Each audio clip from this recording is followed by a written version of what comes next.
20 years ago, today, we woke up thinking it would be just another day. But 20 years ago, today, the world changed.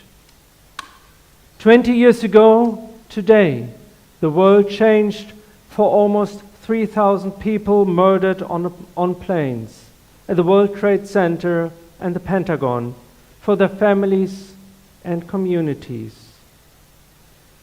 20 years ago, today, the world changed for us in the US, the UK, the world. 20 years ago, today, our lives and our great hopes for a century or even a millennium of peace collapsed in a few hours. Today, we are marking the Shabbat between Rosh Hashanah and Yom Kippur, a day most appropriate to reflect on change. What is left after 20 years of our dreams we had before 9/11, and what will be? Can we restore our hopes? Can we recreate? Can we adjust? 20 years ago, I was not a professional Jew, but perhaps 9/11 pushed me in that direction.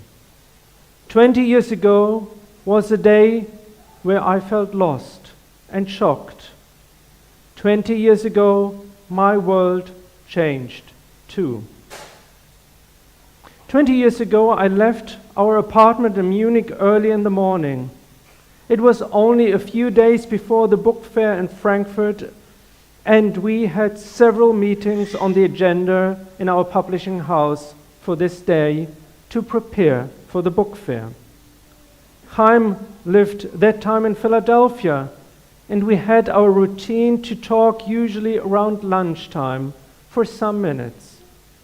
But not so that day, because I had the meeting scheduled the whole day, and Chaim knew about it.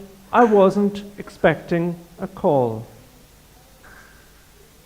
At some point, I can't remember the time, one of my colleagues who was known for making bad jokes at the wrong time opened the door to the conference room and said, "New York is burning." And the second thing he said, Chaim left a message at the reception that he is going home.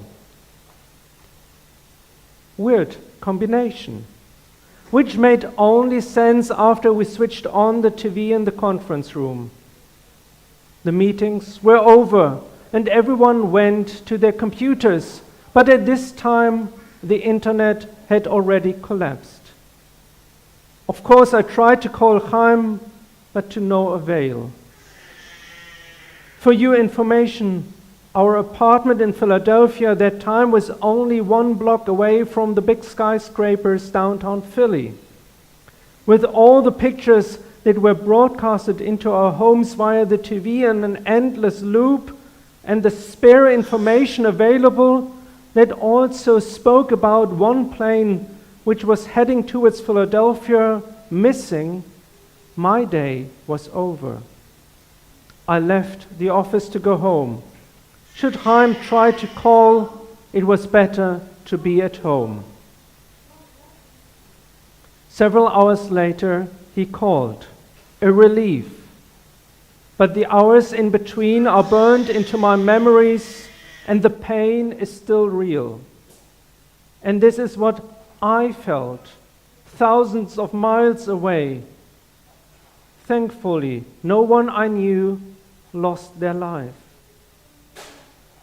Nevertheless, this day still changed my life in a way I never anticipated.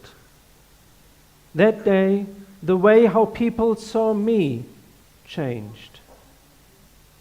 Only a few days after 9/11, returning home from my place of work, which was literally only 2 blocks walk, 2 civil policemen stopped me in front of my own door, asking for my papers, asking why I asking them why they stopped me, they were honest about it. I looked suspicious. I looked somehow Arabic. It happened often to me after that day. The only thing that stopped them for checking my identity was wearing a kippah. Who have thought that wearing a kippah in Germany would actually save me from being racially profiled? At least in a way that you were not considered as an immediate threat.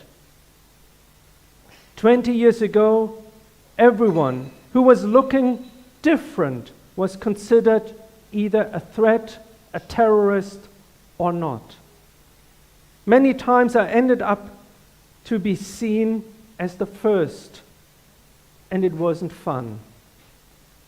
To be fair, I grew up in Germany with being considered not a real German, but before 9/11, it wasn't that hurtful. Until then, it was not legally sanctioned racism.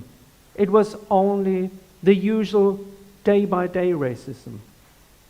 9/11 allowed the police for some time to check everyone who didn't look German, and if you were to check on everyone who didn't look German. And if you complained, the answer was that 9/11 changed the parameters, and this is now what needs to be done to prevent another 9/11. I'm sure that my experiences were minor to what people who didn't speak German and without a German ID document had to endure. But the fear I had that I by accident left the house without my ID card was real. Still today, when I see police, my blood pressure goes up just because I learned after 9/11 that I had to prove that I'm not a terrorist. There could be dozens of people around me. Only I and everyone else who looked like a terrorist had to show their papers. I'm not blind. I have seen what radical Islamic fighters have done to the world. I see what is happening in Afghanistan right now. I have mourned victims of terror attacks, and I find it unbearable how women, men, and children suffer still day by day under an ideology that hates human dignity. But I hate more that the terrorists of 9/11 succeeded in limiting our human freedom, hurting our human dignity, and destroying our hopes for a world in peace. I'm upset that our society had to trade in freedom in exchange for safety after each single terror attack. I hate that I feel traumatized by the reaction of our own society. With the Twin Towers, some of the colors that made our world shining so brightly disappeared. The world became a bit more gray, a bit more darker. I cry in the anguish of my heart because of that. However, I mentioned that 9/11 brought me also a bit closer to my Judaism. Chaim might share with you after the service how 9/11 was for him and how his congregation in Philadelphia came together the days after, first to console one another and then to mark the high holidays in a world that seemed to fall apart.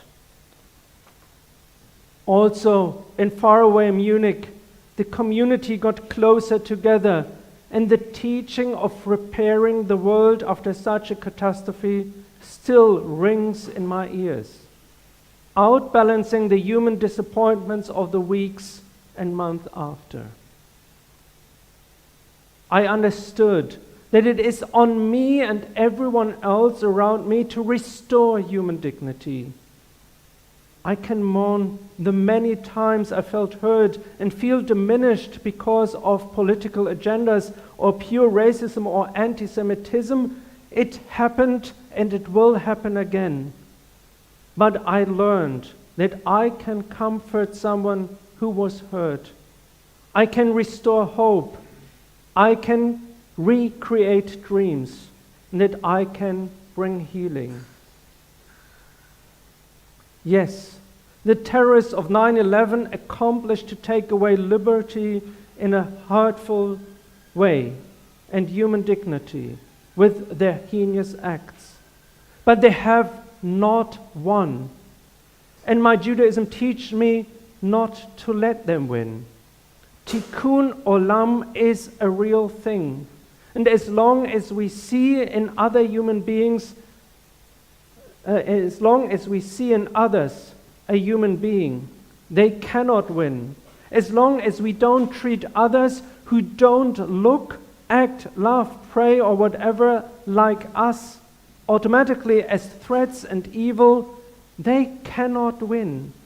As long as we constantly remind us that we, as individuals and as humans, we can bring the true reflection of the divine into this world. They cannot win.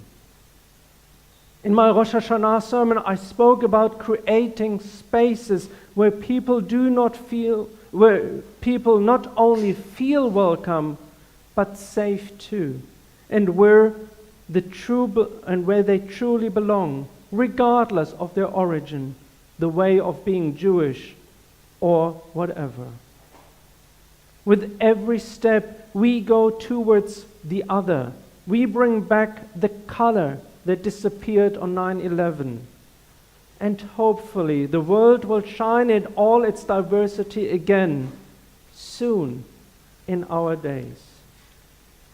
9/11 changed our world, but we can and must change it too.